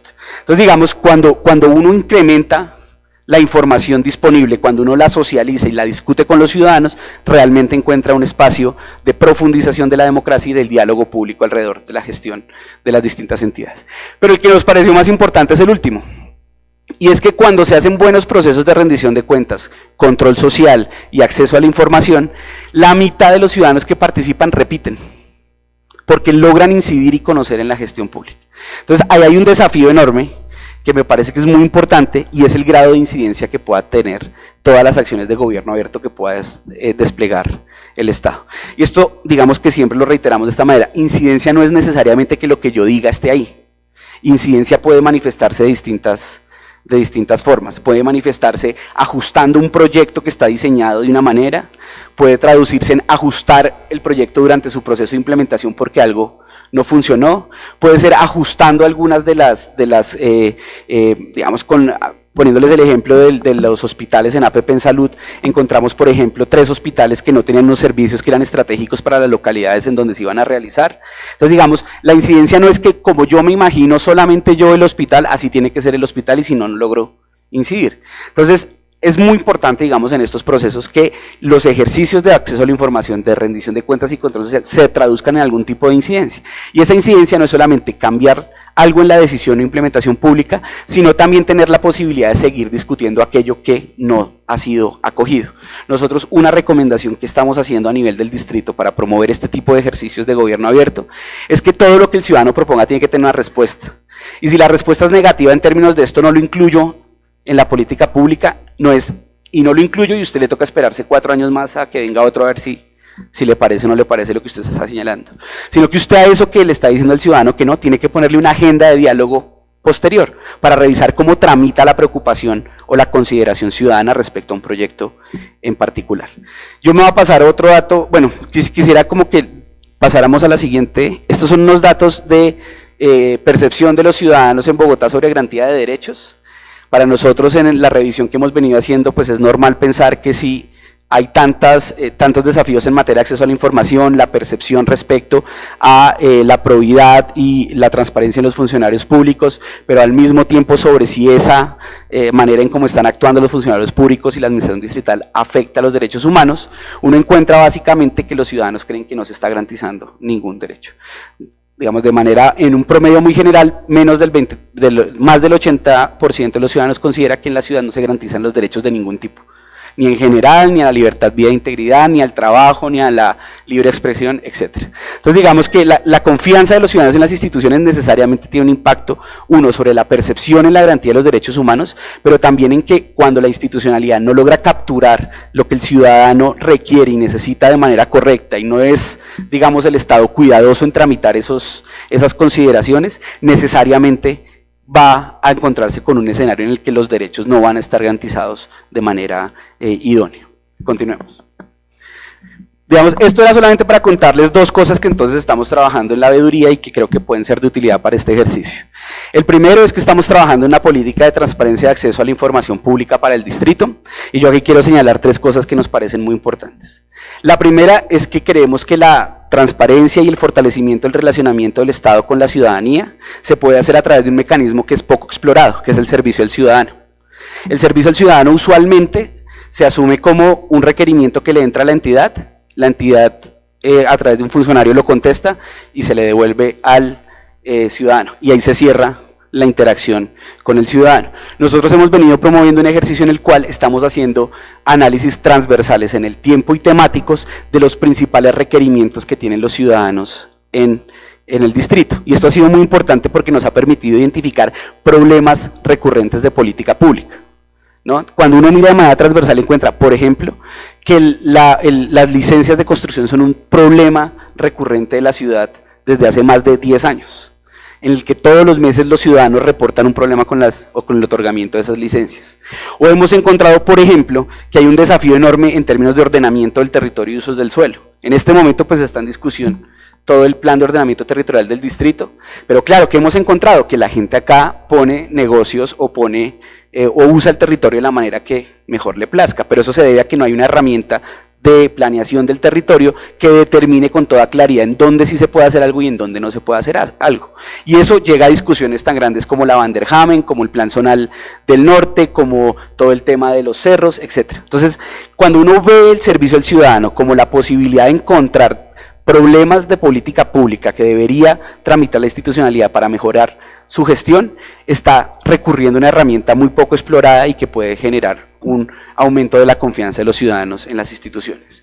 Lo segundo que es muy importante y en lo que hemos venido trabajando es que nosotros creemos que todas las recomendaciones que hacen los ciudadanos en espacios de rendición de cuentas son muy importantes, pero que además la rendición de cuentas tiene que tener un carácter permanente. Esto no es nada que nos estemos inventando, esto lo dice la ley 1757 del 2015, lo dicen los manuales de rendición de cuentas, y es que debemos olvidarnos que la rendición de cuentas se acaba con una audiencia pública que realiza el alcalde mayor todos los años antes del 31 de marzo, y que la rendición de cuentas tiene que generar en sí mismo un proceso de discusión sobre las políticas públicas. Hace poco estamos culminando, en este momento estamos culminando unos diálogos sectoriales con ciudadanos que estamos haciendo por cada uno de los 15 sectores de la administración y encontramos cosas muy interesantes. Por ejemplo, cuando la Alta Consejería para las Víctimas dialogó con las víctimas, había una cosa que les pidieron todos en cada una de sus intervenciones a la Alta Consejera, y es: ustedes llevan prometiéndonos a nosotros desde hace un año una reunión con el alcalde.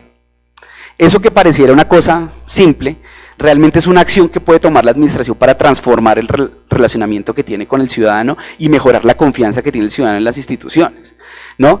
Pero también encuentran problemas tan graves como la adjudicación, ¿qué ha pasado con la financiación a los paquetes de atención inmediata a víctimas que llegan recién ingresados al Sistema Único de Víctimas? Entonces uno encuentra problemas tan grandes de política como asuntos muy puntuales, y abordar esos dos problemas le permite a la administración de alguna manera generar un proceso de diálogo a partir de preocupaciones ciudadanas, y como esas preocupaciones ciudadanas le definen algunos ejercicios de implementación de política pública. Entonces estamos insistiendo en procesos permanentes de rendición de cuentas que se deriven en ejercicios de diálogo, no solamente en una relación unidireccional entre la administración y el ciudadano para trasladarle algún tipo de información. Y el tercer ejercicio que estamos haciendo en materia de transparencia y lucha contra la corrupción es toda una revisión de los planes anticorrupción, pero además es de todas las herramientas que permiten determinar sobre todo los riesgos de corrupción en las entidades del distrito. Y nosotros hemos encontrado una cosa muy interesante, y es que cuando uno mira las matrices, cada uno de los procesos de contratación de personas naturales en el distrito y en el nivel nacional seguramente tienen que adjuntar una matriz de riesgos, que es una matriz, ustedes lo sabrán, que determina en qué riesgo puede estar implicada la entidad cuando contrata a una persona para que desarrolle un objeto contractual. Hicimos un análisis de todos los sectores, eso fueron alrededor, hicimos alrededor de 1000 y pico de contratos, y encontramos que las matrices de riesgo del 90% de los contratos son idénticas. O sea, no importa si contrato un experto, si contrato a un recién graduado, si contrato una firma, no. Como eso se volvió un estándar y un requisito, entonces las entidades comenzaron a copiar la misma matriz de riesgos en todos los contratos. Y eso es gravísimo porque realmente la matriz entonces no le permite a la entidad anticipar riesgos de corrupción ligados a los procesos de contratación. La delegada de contratación, que es una mujer que tiene mucho conocimiento porque ha sido secretaria general en entidades como Planeación Nacional y el DPS, dice que la manera en cómo la institucionalidad ejecuta y genera desarrollo en un distrito es a través de la contratación. Entonces, lo grave de que no haya la posibilidad real de identificar esos riesgos de corrupción es que toda la acción del Estado se ve comprometida de esa manera. Entonces estamos trabajando en que las entidades realmente tengan la manera de detectar esos riesgos de corrupción, no solamente a través de estas matrices de riesgos, sino que también vamos a avanzar en la tipificación de los 10 contratos que generalmente hacen todas las entidades para identificarle a cada uno de esos los potenciales riesgos de corrupción. Entonces, por lo general, todas las entidades que contratan todo el servicio de cafetería, todo el servicio de papelería, los servicios generales, etcétera. En esos temas es donde puede haber un mayor riesgo de corrupción y esos contratos recurrentes deben ser abordados a través de, digamos, unas recomendaciones y unas buenas prácticas de transparencia. Sigamos. Y digamos, en términos de transparencia y acceso a la información. La segunda iniciativa, y aquí me voy a agarrar de lo que Sergio mencionó hace poquito, es un laboratorio de innovación para la gestión pública distrital. Sergio señaló una cosa que es muy importante, y es que la innovación, usualmente o por lo general se liga al uso de TICs. Y la innovación no necesariamente, aunque lo tiene, implica TIC, sino que la innovación es un proceso a través del cual uno mejora o le da valor agregado a alguna acción que está desarrollando o que viene desarrollando. Nosotros además creemos que la innovación permite cerrar un ciclo. Para nosotros es muy importante porque como órgano de control preventivo, una de las tareas que hacemos es estar dando alarmas y generando alertas. Pero el problema es que si nosotros generamos alarmas o alertas, lo hacemos hoy, lo hacemos mañana, lo hacemos el próximo mes, el próximo año. Pero nunca ayudamos a resolver el problema que está detrás de la alarma. Entonces la innovación la estamos entendiendo como lo que permite cerrar el ciclo de control preventivo, o lo que permite cerrar un ciclo muy importante en términos de gobierno abierto, y es transformar las prácticas que dan origen a la lucha, a la corrupción, a las ineficiencias administrativas. Entonces esta estrategia de laboratorio de innovación tiene dos cosas muy importantes. La primera es que creemos que tenemos que desarrollar un ejercicio de innovación social, es decir, la ciudadanía y los grupos organizados de ciudadanos saben cómo contribuir a través del control social y de la participación ciudadana a la gestión de las políticas públicas en sus diferentes fases, su fase de diseño, en la fase de implementación, en la fase de evaluación o seguimiento. Los ciudadanos saben cómo hacer eso y han logrado transformar la gestión pública de manera que permita realmente mejorar el impacto que tienen esas políticas sobre la vida de los ciudadanos. Entonces lo que nosotros tenemos que lograr es que lo que queremos lograr es aprender de esos ciudadanos para que esas estrategias y buenas prácticas que ellos han desarrollado en materia de participación se incorporen a los planes o a las estrategias de participación de las entidades. Ahí, digamos, recurro también a Sergio cuando señalaba, por lo general las instituciones llegan a un sitio a determinar cómo se hace algo, cuando en ese sitio hay años y años de experiencia sobre cómo hacer algo de una manera mucho más afín con el logro de mejores condiciones de vida para los ciudadanos. Y la segunda tarea en términos de innovación es con los funcionarios públicos. Y es que nosotros creemos que buena parte de las ideas que podrían transformar las políticas públicas de manera que impacten realmente la vida de los ciudadanos, esas soluciones están en los funcionarios públicos, que llevan años y años viendo exactamente el mismo procedimiento, la misma forma de hacer las cosas, y nosotros siempre, el coordinador del laboratorio de información lo pone de manera muy chistosa, él dice, y es el funcionario que siempre está ahí sentado y dice, bueno, yo creo que esto, si se hiciera de esta manera, funcionaría mucho mejor, pero nunca tiene el espacio para poderlo desarrollar, porque siempre hay como una especie de caparazón que está dando líneas sobre ideas relativamente novedosas, pero que, digamos, la tarea que tenemos nosotros es advertir que dentro de las mismas entidades hay potencial de solución a estas problemáticas. Obviamente, en todo el marco de la innovación, estamos trabajando en dos herramientas que nos parecen fundamentales para la confianza ciudadana en las instituciones. La primera es que queremos hacer una herramienta de seguimiento a los compromisos que establece la administración distrital con los ciudadanos en espacios de participación ciudadana. Esto es muy importante y yo les voy a contar una anécdota. Yo antes trabajaba en Planeación Nacional y estuve durante 2013 en todas las negociaciones con la cumbre agraria y en el marco del paro campesino. Cuando estábamos conversando con unos campesinos del Catatumbo, con ASCAMCAT, ellos nos sacaron un folio grandísimo en el que nos mostraron todos los compromisos que había venido haciendo el gobierno nacional con las comunidades campesinas del Catatumbo desde 1960 y pico. Y eran unas 3 acetas llenas de formas en donde estaba el ministro de turno que lideraba la mesa firmando compromisos. Nosotros nos pusimos a revisar toda esa información y encontramos que desde el 60 hasta el 2013 habían suscrito nada más el Ministerio de Agricultura alrededor de 500 compromisos con las comunidades. Si yo les preguntara a ustedes cuántos más o menos creen que han cumplido, ¿qué cifra tirarían? Casi. Solamente el 8% de los compromisos que se han hecho desde el 60 se han cumplido. Y cuando uno lo mira de manera transversal, encuentra que además hay alrededor de 100 cosas que son reiterativas. Son el mismo tema. Hay uno que me acuerdo mucho, es el anillo vial del Catatumbo. Eso es una cosa que ellos vienen pidiendo desde hace 40 años. Y no se ha hecho por X o Y razones. Pero cuando uno incumple los compromisos, uno entra en un círculo vicioso de desconfianza institucional natural. Y es, yo prometo, le incumplo. Me hacen un paro, voy otra vez a resolverlo, vuelvo a prometer, le incumplo, etc. Alguna vez un alto funcionario del gobierno, cuyo nombre no diré, me decía, es que a veces uno, como funcionario, le toca recibir la llamada del presidente diciéndole, necesito que me levante ese paro, como sea. Y entonces él decía, entonces yo prometo lo que sea que haya que prometer con tal de que se levante el paro. Lo difícil es que ese tipo de espacios, o los espacios de participación, se entienden como un ejercicio de confrontación con el Estado, ¿no? Y cuando el Estado se compromete a hacer, es más fácil para un funcionario comprometerse porque sabe que va a salir, que simplemente ser honesto con el ciudadano respecto a la disponibilidad de recursos o a los espacios en los que podrían seguir tramitando este tipo de demandas. Entonces, ¿qué queremos hacer nosotros como una pequeña contribución a aumentar, aumentar la confianza de los ciudadanos en las instituciones? Y es, intentemos sistematizar y hacerle seguimiento a los compromisos que hace la administración distrital con los ciudadanos. Uno, para que no vuelva a pasar que en 10 años encontramos que hay 7 propuestas igualitas que los ciudadanos siguen pidiéndole a la administración. Dos, para que la misma administración pueda determinar hasta dónde se compromete con los ciudadanos a realizar algo. Pero además que si no puede comprometerse, le dé espacios de diálogo democrático a esas cosas que no puede resolver en ese momento. Y la segunda herramienta, que creo que es muy importante, es una herramienta o es un ejercicio de análisis de las conflictividades sociales del distrito. Esto es muy importante porque esto tiene que ver mucho con la construcción de paz. Y tiene que ver mucho porque yo creo que uno de los grandes desafíos que tiene el país es resolver o darle espacios a todas esas tensiones normales que puede tener una sociedad al interior.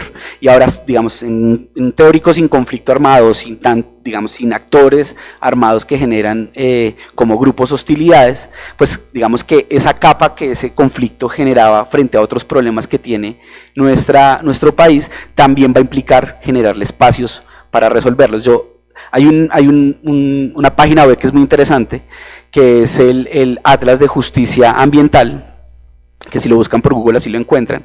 Solamente en conflictos por agua, por explotaciones de distinto tipo, por el uso del suelo o por la tierra, Colombia tiene alrededor de 109 conflictos abiertos en este momento. Bogotá tiene 2, que por las canteras que hay en Usme de explotación minera.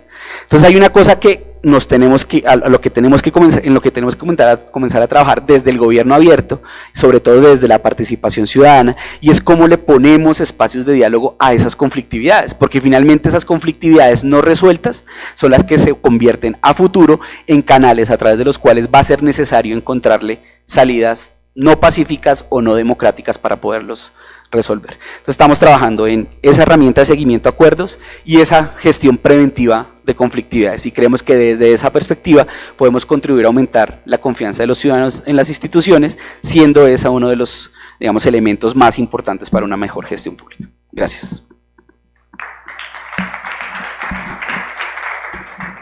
Bueno, Diego, muchísimas gracias, y gracias a los invitados especiales por estas reflexiones que nos permiten pues tener como una perspectiva más amplia acerca de la construcción de ese tercer plan. Ya para finalizar, agradecemos mucho su... Perdón, veo una mano levantada.